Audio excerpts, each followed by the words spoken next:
It doesn't work anymore, Gavin. The hair slicker and the vat, all that doesn't work. Every once in a while, you put on your Abercrombie and Fish work clothes and you go out by that nightmare train yard by the port of LA. Remember where they loot everything, and then he picks up his little gloves, or he goes to the Paradise Fire and he digs a little ash and puts it in a bucket or something. It doesn't work anymore. The historian and political commentator Victor Davis Hanson has delivered a sharp and hard-hitting critique of Gavin Newsom's quiet but carefully planned move toward a Democratic presidential run. And believe me, he didn't hold back. He's just a total failure. You destroyed the most successful, most beautiful state in the world, and the only reason it's even viable is because people unlike you, Pat Brown, whom was a Democrat, but he was a good governor, Ronald Reagan, George DeMasian, Pete Wilson, they built the state. And you're living on their work, and you're trying to destroy it, but they were so, so industrious and so imaginative that it's very hard to destroy in just your 32 years and as a public official to destroy it. But you're managing. Newsom may be gaining momentum as more Democrats rally behind him, but Victor Davis Hanson isn't convinced in the slightest. His breakdown is sharp, surprising, and pulls no punches. Get ready, because what he has to say might catch you completely off guard. And don't forget to hit subscribe and tap the bell so you never miss any of our biggest political stories and discussions. Is part of this that voters are so fed up with what they see on the streets of their cities that as a politician, you've got to clean up those streets? Yeah, well, that's generally the case, but that's not the inspiration for Care Court. But is there a political factor in this for you? As an electoral strategy, I'm turned out. That's not the issue.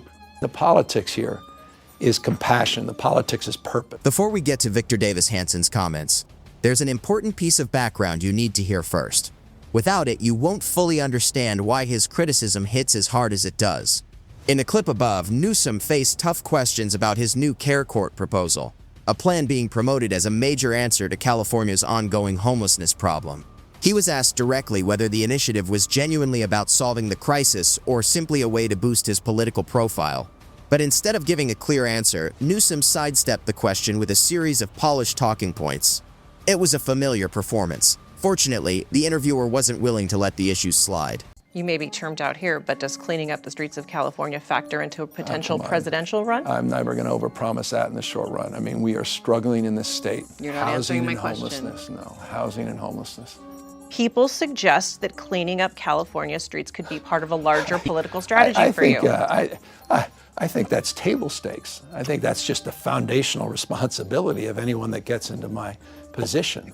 That's the day job. It's not about some grand ambition. Absolutely not. Is that a yes or a no? That was a never-ending response to your question. A lot of credit goes to the interviewer for pressing Gavin Newsom and refusing to let him slip away from the question. At several points, it felt like Newsom was doing everything possible to avoid giving a direct answer. That's not an easy thing to expose. Like many seasoned politicians, he has a talent for speaking at length without ever fully addressing the issue in front of him. The result is often a mix of polished language, familiar talking points, and carefully crafted messaging that sounds impressive on the surface. Meanwhile, serious challenges such as homelessness, mental health struggles, and aging infrastructure continue to demand attention. Critics argue that too much focus is placed on political image and strategy instead of practical solutions. And when it comes to polished political messaging, many would say Newsom has become one of its most recognizable practitioners. That's where Victor Davis Hanson steps in, with a critique that leaves little room for misunderstanding. Remember, as I said earlier, no one person is more responsible for California's decline than Gavin Newsom, because 8 years a lieutenant governor, 8 years a mayor, and he will be 8 years a governor. So he'll have 32 years in the Bay Area, Bay Area, not LA, is now with Silicon Valley money and left-wing, but that's what runs California. Victor Davis Hanson doesn't hold back in his assessment, arguing that Gavin Newsom's time in power has left California facing problems that many critics never imagined would reach this level. Hanson's case is direct and uncompromising. In his view, Newsom hasn't merely overseen policy mistakes, he has been at the center of a long-running decline that has unfolded over decades. After more than 30 years in public life, Hanson asks what the results actually look like. He points to rising homelessness, concerns about crime, struggling city centers, and neighborhoods that many residents feel have lost their former appeal. California, once seen as a symbol of opportunity and ambition, has watched people leave in search of lower costs, fewer financial pressures, and a simpler regulatory environment. Throughout it all, Newsom continues to highlight achievements, promote his vision, and move higher on the national political stage. Hanson sees a sharp contrast between the message and the reality. His conclusion is blunt and unmistakable. If this is the record of successful leadership, California deserved far better. He's more responsible, and he has been overseeing all the regulations that we're going to get rid of refineries, and he bullied them and bullied them and bullied them. You got to have the California Air Resources Board does this, and you have to have this blend, and you have to do that. And finally they said, you know what? We're going to go somewhere else. You keep importing oil from the Saudis, and you're going to have to, import gas from Nevada or, I don't know, Arizona. Go ahead, and Texas, I don't know. But we're not going to do it anymore. And that whole Richmond corridor for Northern California, they're going to leave. And gas will go up to about $8 a gallon, and all the left-wing millionaires along the coastal corridor will be happy. But he's going to panic because they're going to look at that when he wants to run for president, and his Democratic primary rivals will bring it up. Critics argue that Gavin Newsom's policies have not only pushed energy costs higher, but have also hurt California's once dominant film industry. They point to rising taxes, growing regulations, and increasing production costs that have encouraged filmmakers to take projects elsewhere. As more productions leave for other states and countries, some believe California has lost much of the competitive edge that once made Hollywood the center of the entertainment world. What's the price of gas? How many people have left California versus Florida? What's your tax rate versus ours?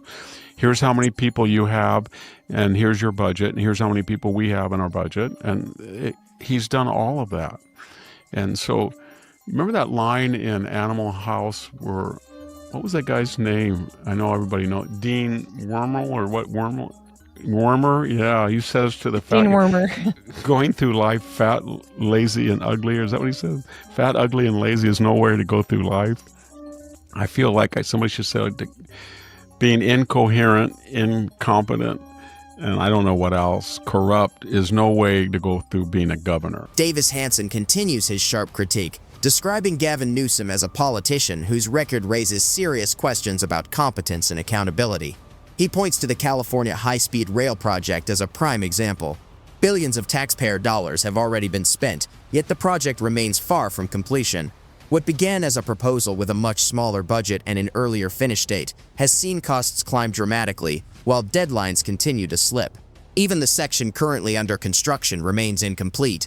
For Hanson, the project represents more than a transportation challenge. It reflects a broader pattern of government inefficiency and missed promises. His argument is straightforward. If leaders struggle to deliver on a project of this scale after years of planning and investment, voters are right to ask whether that record inspires confidence on a larger stage. Because everything you've done, from high-speed rail to the tax rate at 13.3 to gasoline tax that you're now increasing, it's going to be it is the highest in the nation. Davis Hanson strongly criticizes Gavin Newsom, arguing that his time in office has harmed California rather than improved it. He points to worsening infrastructure, rising debt, crime concerns, and struggling public services, saying the state has shifted from a national leader to a cautionary example.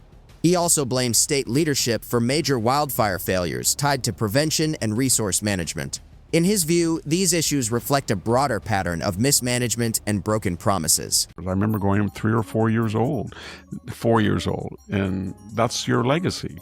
And the LA fire, the Aspen fire, the Paradise fire, all of that, you took paradise and you made it into purgatory. That's what you did. And then you, every once in a while, went to Napa wine tasting while people were trying to get a permit in LA, and you went to the French Laundry while you shut down everybody else. And you can't help but you're living in a $9 million house. Your wife has government contracts. This is exactly why so many Americans are uneasy about the idea of Gavin Newsom as a future president. Unlike King Midas, who turned everything he touched into gold, critics say everything Newsom touches seems to fall into decline. They point to problems in California, from struggling infrastructure and rising crime concerns to repeated wildfire disasters and ongoing water mismanagement. Now, in a move many see as self-serving, he has launched a podcast. Supporters call it a way to encourage bipartisan dialogue and give different voices a platform. But critics aren't convinced. To them, it looks like a political branding exercise, time for ambition, rather than conversation. They see it as another vanity project meant to polish his image ahead of a possible 2028 presidential run. You were a Nepo baby that got everything from the Getty family, and now you're kind of a caricature. He does that little neck thing. What is that? He goes back and forth with his neck. It doesn't work anymore, Gavin. The hair slicker and the vat, all that doesn't work.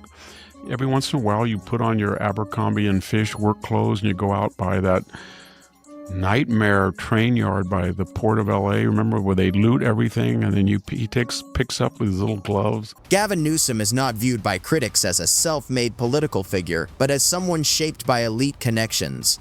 They point to his early ties to powerful circles, including the Getty family through his father's relationship with Gordon Getty, as a key part of his rise. In their view, this is less a story of personal struggle and more one of privilege and access from the beginning. Even so, he has moved quickly through the political ranks while California has faced serious challenges. Critics highlight rising homelessness, growing crime concerns, and worsening wildfire seasons as signs of declining leadership. Yet Newsom continues to project confidence on the national stage with ambitions beyond the state. To them, the gap between his image and reality is hard to ignore. He digs a little ash and puts it in a bucket or something. It doesn't work anymore. He's just a total failure. You destroyed the most successful, most beautiful state in the world. And the only reason it's even viable is because people unlike you, Pat Brown, who was a Democrat, but he was a good governor, Ronald Reagan, George DeMasian, Pete Wilson, they built the state. And you're living on their work and you're trying to destroy it, but they were so industrious and so imaginative that it's very hard to destroy in just your 32 years and as a public official to destroy it, but you're managing. Critics argue that Gavin Newsom's record as California governor has been deeply flawed, pointing to issues like rising homelessness, crime concerns, wildfire crises, population decline, and costly projects such as high-speed rail. They say these problems reflect poor governance and misplaced priorities. As he looks toward a possible 2028 presidential run, some warn the Democratic Party against choosing him as their candidate, arguing it could hurt their chances in a national election. They believe Democrats would be better served by someone with a stronger record of results and fewer political controversies. In their view, Newsom's leadership raises serious doubts about his suitability for higher office.